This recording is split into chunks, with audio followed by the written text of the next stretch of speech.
Commission चाहिए, 20,000 advance में चाहिए, सिक्योरिटी मनी चाहिए। तो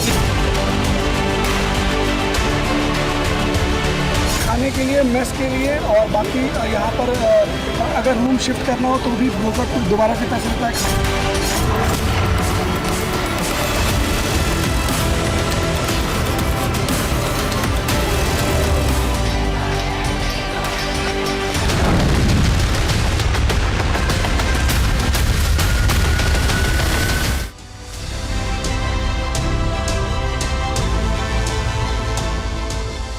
नमस्कार, स्वागत है आपका TV9 भारतवर्ष के इस खास और बहुत ही स्पेशल शो में। आपके साथ मैं हूं सुमेरा खान। दिल्ली के ओल्ड राजेंद्र नगर कोचिंग हादसे के बाद कोचिंग सिस्टम पर ही सवाल उठ गया है। कैसे नियम कानून को ताक पर रखकर कोचिंग सेंटर बेसमेंट में लाइब्रेरी चला रहे थे। नियमों की धज्जियां उड़ाने वाले ये कोचिंग संस्थान छात्रों को IAS बनाने का ख्वाब दिखाते हैं, बदले में उनसे लाखों की फीस वसूलते हैं। लेकिन छात्रों को क्या मिलता है? कोचिंग में छात्रों का क्या शोषण होता है? फिर जिन कमरों या PG में ये छात्र रहते हैं वहां भी मनमाना किराया वसूला जाता है। छोटे और दम घोंटू कमरों में किसी तरह ये छात्र अपनी तैयारी करते हैं।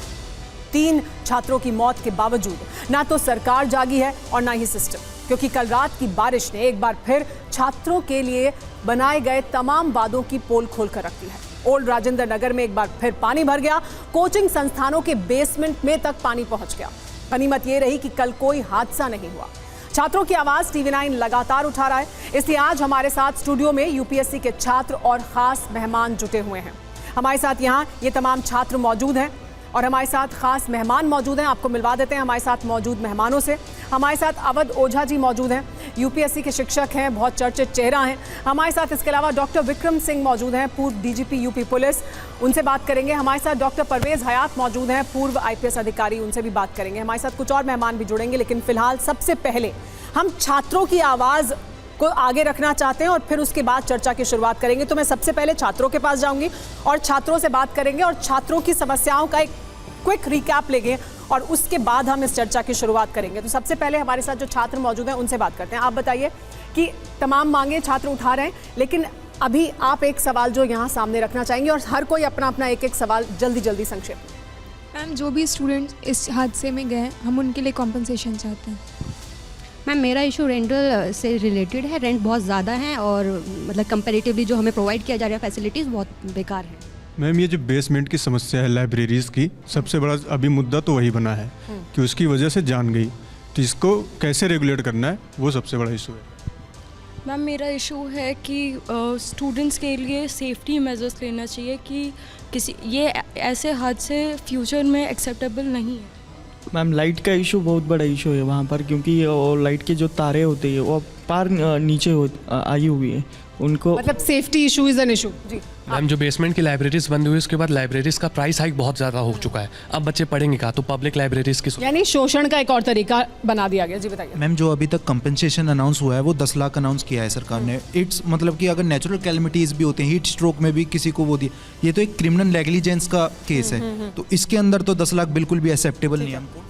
मैम, आई वुड से कि कोचिंग इंस्टीट्यूट्स की नेसेसिटी क्यों है हमको? विश्वविद्यालय हमारे इतने ख़राब हैं इसलिए हमको यहाँ पे आना पड़ता है, तो ये विश्वविद्यालय हमारे अच्छे होने चाहिए। तो बड़े बड़े अहम सवाल उठा रहे हैं। जितने भी प्राइवेट लाइब्रेरियाँ हैं उसको बंद करके और पब्लिक लाइब्रेरी की शुरुआत की जाए, पूरी सुरक्षा हम लोग दी जाए। जी हाँ, तो पब्लिक लाइब्रेरी खोली जाए, पूरे एजुकेशन सिस्टम में अमूलचूल परिवर्तन किया जाए। आप बताइए। मैम, हमारी मेन इशूज़ है कि जो NOCs इशू कर गए थे उस पर तो क्लियरेंस तो मिला हुआ था, लेकिन क्लियरेंस किसने दिया? अधिकारियों पर कार्रवाई। Yes ma'am. मैम, मेरा ये कहना है कि जो हमारे उस लाइब्रेरी में डेथ हुई है वो ट्रांसपेरेंसी उसमें नहीं है। जो बच्चे उस टाइम अवेलेबल थे लाइब्रेरी के अंदर उसका CCTV फुटेज बाहर किया जाए और जो बच्चे रेस्क्यू किए गए हैं उनको भी सामने लोगों से मिलाया। ठीक है, पारदर्शी जांच हो। हम यहाँ पे जो ओल्ड राजेंद्र नगर में रेंट का इशू बहुत ज़्यादा है, तो रेंट एक्ट इम्प्लीमेंटेशन नहीं होता है। इंसिडेंट होने के बाद जो एक्शन हुए हैं लास्ट 4-5 दिन में, उनको सामने लाया जाए कि अब तक क्या किया है ग्राउंड लेवल पे। मतलब जांच को पूरी तरह से पारदर्शी रखा जाए, बताया जाए कि क्या हो रहा है। आप में से किसी को कुछ कहना? मैम, ये शासन प्रशासन और कोचिंग का जो चक्रव्यूह है करप्शन का, ये कब टूटेगा?